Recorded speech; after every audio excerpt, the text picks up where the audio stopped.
Welcome to A Slice of Therapy. This podcast was created with Anchor. And if you've not heard of Anchor, let me explain. It's free. It's a really easy way to make a podcast.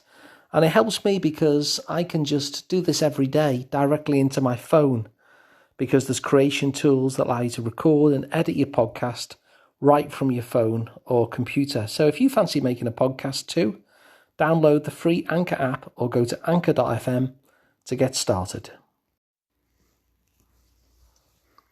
As we go through life, and especially as we decide that we'd like to make some sort of positive change for ourselves, it can be really useful to have some sort of way of monitoring how things are going. It's useful to be able to have some kind of way of being able to check in with ourselves. And so what I'm going to do in this episode is I'm going to share with you the exact 4 questions that I ask my clients in order to help us both keep an eye on how things are for them, so that you can actually use the same 4 questions that I use in my practice in order to check in with yourself as well. And the powerful thing about these questions is that the research shows that simply by answering these 4 questions, and it really does take about 20 odd seconds to do. By doing this though on a regular basis, we're 2.5 times more likely to get an effective outcome. And so for this 20 seconds of added stuff to do, it's 2.5 times more likely that you'll get a good outcome. And this is particularly remarkable, in the field of psychotherapy, because if you look at the studies, many of the things that therapy does, different ways that people work, when you actually look at the evidence, it's kind of a score draw. Everyone's doing well, but everyone's doing pretty much equally well. You could have CBT, or you could have EMDR, or you could have some other kind of therapy. There's about 500 odd different kinds of therapies, but putting them in a match together, and it's going to be a score draw. They're both going to do well, but they're going to do equally as well. And so the idea that something might come along which has such a shift, such a difference between those who do this thing and those who don't, is really quite a staggering outcome.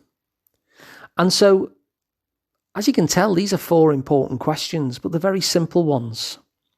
So let me tell you what they are and how to use them. What you'll do with each of these questions is to give yourself a score out of 10, where 10 is the highest and 0 is the lowest. And it's just a kind of gut reaction thing. It can often be difficult sometimes because you'll think, well, today I feel like this, but if you'd asked me 2 days ago, well, that's okay. And you can kind of build that in. Some people will say, oh, I'm kind of between a this and a that number. They might say I'm a 4 or a 5, or I'm a 7 or an 8, or, you can score this however you want, really. But the way that I tend to ask people to do it is like considering today and say over the past few days, the past week maybe even, how would you say things are in this particular regard? So let me give you the 4 different things in which you can just give yourself a little scoring of how things are going. So the first one is, individually, like how are you in yourself? How are things going in yourself? And so you give that a score out of 10. And secondly, I would then ask, and then kind of interpersonally, and by that I mean, how are things going between you and your very closest people? So I'm not talking about the rest of humanity or even people on the edges of your circle. I'm talking about the people who are the closest to you in your life. How are things going there? Your closest friends, your closest relatives, your partner maybe, if you have a partner. So how are things going there, interpersonally, between you and them? And again, you'll mark that out of 10. And the third question then is, well, how are things going between you and the rest of your kind of social world? So, people that you kind of know on a more passing basis or are more on the edges of your circle, maybe people at work or, people who are kind of neighbours or more distant friends or, maybe even some community work or volunteering that you do. People who are not your closest people, but are kind of in your world. How are things going between you and them? And then you'll mark that out of a 10. And then the final one is just how are things going overall? And that gives you a good kind of rule of thumb in terms of where you are that week. So you can check in with yourself, say every week, every 2 weeks, and ask yourself those questions. And it's really useful because, first of all, from my point of view, it's very easy for therapists to kid ourselves and think, oh yeah, well, I heard that good thing, so therefore things are definitely going better. But when you kind of look at the numbers and things aren't moving, then you know that you have to try a different approach. So it's good for me and the person I'm working with to really be able to see the truth of the matter so that we can try a different approach instead. But for yourself, one of the things that you will be able to do with it is to check in and maybe see which of those areas you most want to do some work around. And the numbers might guide you to that.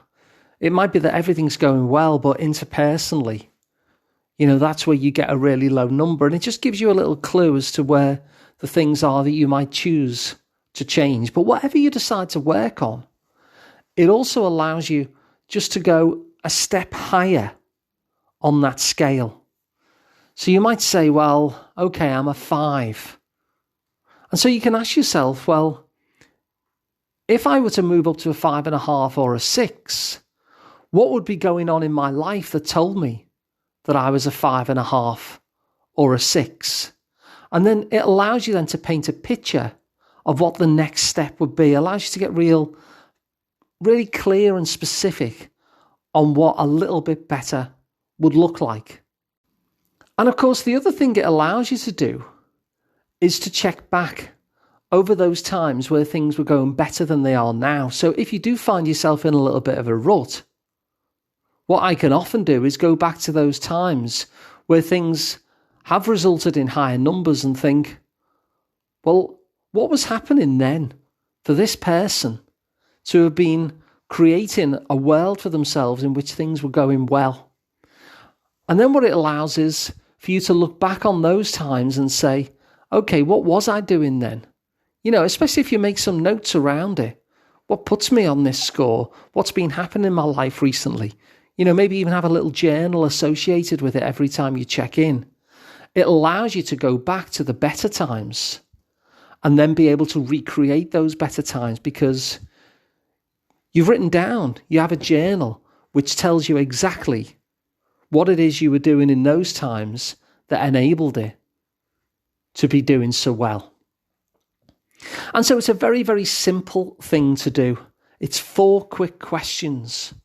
But as I say, when we use these in therapy and counselling, it results in outcomes being 2.5 times more likely to be good than if we don't do it. And so my invite to you is to try it. It's a very quick exercise. You just need to do it once or twice a week. And ask yourself, how am I doing in each of these areas? Because over time, what it allows you to do is to notice what's changing. It allows you to futurescape what you want a little bit better to look like. And it also allows you, especially if you journal a little bit with it, to be able to look back over your life and think, well, I'm in a rut now, but I do remember when I was scoring 7 or 8 out of 10 for this, or whatever the higher number is. So how did I do that? And it allows you then to connect to your own resources that already work for you, that have already been proven to work for you, that are not just some advice from some third party, but is something that has actually worked tried and tested and worked for you before. So if you find this helpful, please do pass it on. It really helps for you to pass the show on. It helps me, but also helps those who get the benefit of these kind of little chunks of,